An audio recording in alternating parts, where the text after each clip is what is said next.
नमस्कार। एक ही से संस्कृत में आपका स्वागत है। आज प्रश्न बैंक 2021-22 विषय संस्कृत कक्षा 10वीं के इकाई 3 के प्रश्नों का उत्तर देखेंगे। इसके पहले वाली वीडियो में इकाई 1 और इकाई 2 के प्रश्नों को पढ़ चुके हैं। यदि आप अभी तक इकाई 1 और इकाई 2 को नहीं पढ़े हैं तो इसके पहले वाले वीडियो को देखें। चलिए इकाई 3 से आज शुरुआत करते हैं। प्रश्न है शब्द रूपाणि उपसर्ग पदस्य युग्मं मेलयते, यानी शब्द रूप और उपसर्ग के पदों की जोड़ी बनाइए। पहला है फलानाम, हमने दिया है सप्तमी एक वचनम। दूसरा है रागजी दुस संचरते आंग दुष्कर्म चतुर्थी विभक्ति संस्कृतम सम अधिकार पंचमी प्रधन हरति इदम आजन्मः सम गृहात् तृतीया एक वचनम अस्मिन् अधि काठिन्येन प्रहरति धेनूनां षष्ठी एक वचनम दूरौ उत बालकाय प्रथमा द्विवचनम उत्कर्ष षष्ठी बहुवचनम। चलिए इसका उत्तर देखते हैं, ऐसे ही जोड़ी मिलाते हैं। पहला है फलानाम, इसका सही जोड़ी होगी षष्ठी बहुवचनम। दूसरा रागजी, ये सप्तमी एक वचनम का है। संचरते में सम उपसर्ग है, दुष्कर्म में दुस उपसर्ग है, संस्कृतम में सम उपसर्ग है, अधिकारम में अधि उपसर्ग है, प्रधन हरति बराबर प्रहरति होता है, आजन्मः में आंग आ उपसर्ग है, गृहात् पंचमी विभक्ति का शब्द है, अस्मिन् का मूल पद इदम है, काठिन्येन तृतीया एक वचन का शब्द है, धेनूनाम षष्ठी बहुवचन का शब्द है, दूरो प्रथमः द्विवचनम का शब्द है, बालकाय चतुर्थी विभक्ति है और उत्कर्ष में उत उपसर्ग है। अब चलिए इकाई 4 को देखते हैं। इकाई 4 में है धातु रूपाणि अव्ययः एक वाक्येन उत्तरत। धातु रूपाणि अव्यय के एक वाक्य में उत्तर दीजिए। पहला प्रश्न है बद धातोः लोट लकारस्य मध्यम पुरुष एक वचनम रूपम किम। तो बद धातोः लोट लकारस्य मध्यम पुरुष एक वचन का रूप होगा बदत। दूसरा प्रश्न है अस धातोः लृट लकारस्य प्रथम पुरुष बहुवचनम रूपम किम। अस धातोः लृट लकारस्य प्रथम पुरुष बहुवचन का रूप होगा भविष्यन्ति। तीसरा प्रश्न है लभ धातोः लट लकारस्य उत्तम पुरुष एक वचनम रूपम किम। तो इसका सही उत्तर होगा लभे। अगला प्रश्न है हन धातोः लोट लकारस्य प्रथम पुरुष एक वचनम किम। तो इसका सही उत्तर है हन्तु। अगला प्रश्न है गच्छति क्रियापदे कः धातुः अस्ति। तो इसका उत्तर है गम। अगला प्रश्न गम धातु लंग लकारस्य प्रथम पुरुष द्विवचनम किम अस्ति, यानी गम धातु लंग लकार प्रथम पुरुष द्विवचन का रूप क्या है। तो इसका सही उत्तर है अगच्छताम। सातवां प्रश्न है मोहनः तिष्ठति अस्मिन् वाक्ये कः धातुः। मोहनः तिष्ठति इस वाक्य में कौन सी धातु है। इसका सही उत्तर है स्था, यानी कि स्था धातु इसमें है। 8वां प्रश्न है अहमपि आपणं गच्छामि अस्मिन् वाक्ये अव्ययं किम अस्ति। अहमपि आपणं गच्छामि इस वाक्य में अव्यय क्या है। इसका सही उत्तर है अपि।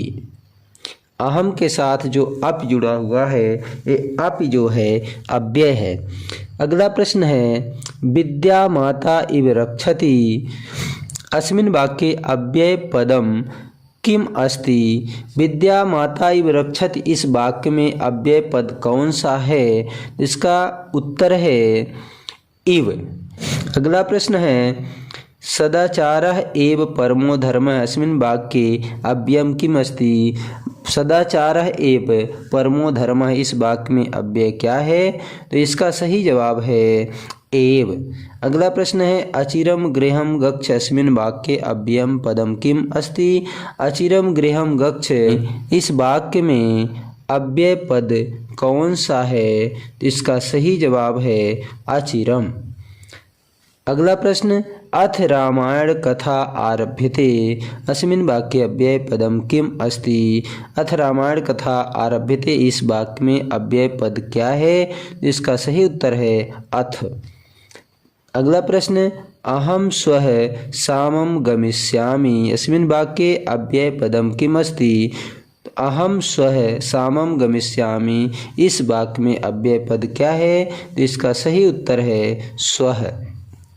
अगला प्रश्न है कि तत्र शिवालयः अस्ति, इस वाक्य में अव्यय पद क्या है, इसका उत्तर है तत्र।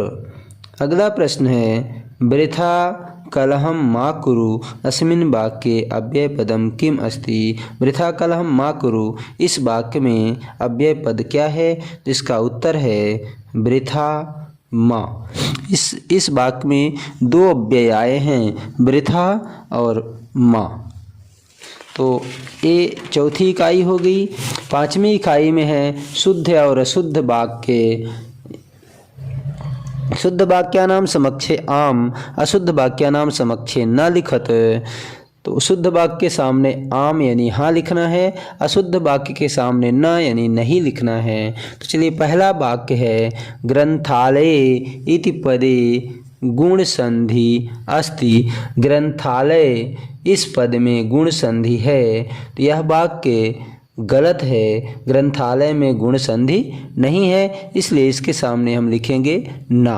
अगला प्रश्न है भानुदय इत्यस्मिन् पदे दीर्घ संधि अस्ति। भानुदय में दीर्घ संधि है, हाँ यह सही है, भानुदय में दीर्घ संधि होती है, इसलिए इसके सामने हम लिखेंगे आम।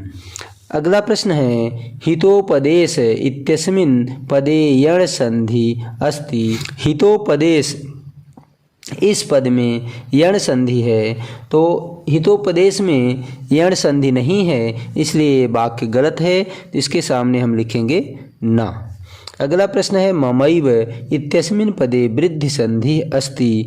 ममैव में वृद्धि संधि है, हाँ यह वाक्य सही है, ममैव में वृद्धि संधि ही होती है, इसलिए इसके सामने हम आम लिखेंगे। अगला प्रश्न है यदि धन अपि पूर्ण पदम यद्यपि अस्ति। यदि धन अपि का पूर्ण पद यद्यपि है, हाँ यह वाक्य भी सही है। यदि धन अपि बराबर यद्यपि ही होता है, तो यह भी सही है, इसके सामने भी हम आम लिखेंगे। अगला प्रश्न है समधन चरणम पूर्ण पदम संचरणम अस्ति। समधन चरणम बराबर संचरणम ही होता है, यह भी वाक्य सही है। अगला प्रश्न है अन्य धन अपि अयादि संधि अस्ति।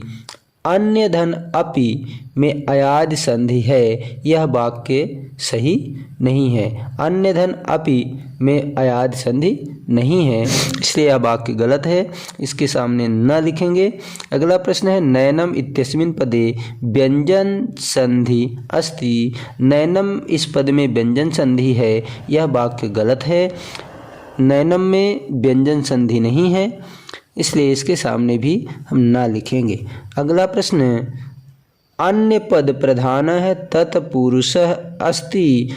अन्य पद प्रधान तत्पुरुष होता है, यानी कि अन्य पद प्रधान जहाँ होता है वहाँ तत्पुरुष समास होता है, यह भी वाक्य गलत है। तत्पुरुष समास में अन्य पद की प्रधानता नहीं होती है। अगला प्रश्न है घनश्याम इति पदे कर्मधारय समास अस्ति। घनश्याम में कर्मधारय समास है, हाँ यह वाक्य सही है, घनश्याम में कर्मधारय समास ही होता है। अगला प्रश्न यथाशक्ति इत्यस्मिन् पदे अव्ययी भाव समास वर्तते। हाँ यह भी वाक्य सही है, यथाशक्ति में अव्ययी भाव समास होता है। अगला प्रश्न है वाचिपटु समस्त पद वाक्पटु अस्ति। यह वाक्य भी सही है। वाचिपटु बराबर वाक्पटु ही होता है। हरित तरुणाम कर्मधारय समास अस्ति। हरित तरुणाम में कर्मधारय समास है, यह भी वाक्य सही है। महान आत्मा एसाम महात्मा अस्ति। यह वाक्य जो है तो सही नहीं है। महान आत्मा एसाम महात्मा अस्ति, यह वाक्य अशुद्ध है, इसलिए इसके सामने हम न लिखेंगे। संख्या पूर्वो द्विगुः समास अस्ति। संख्या पूर्वो यानी पूर्व पद में संख्या हो वह द्विगु समास होता है, यह वाक्य सही है, इसलिए इसके सामने हम आम लिखेंगे। और इस तरह से 5वीं इकाई पूरी हुई। यदि ये वीडियो अच्छा लगे तो लाइक करें, शेयर करें और इस चैनल को सब्सक्राइब करना ना भूलें। धन्यवाद।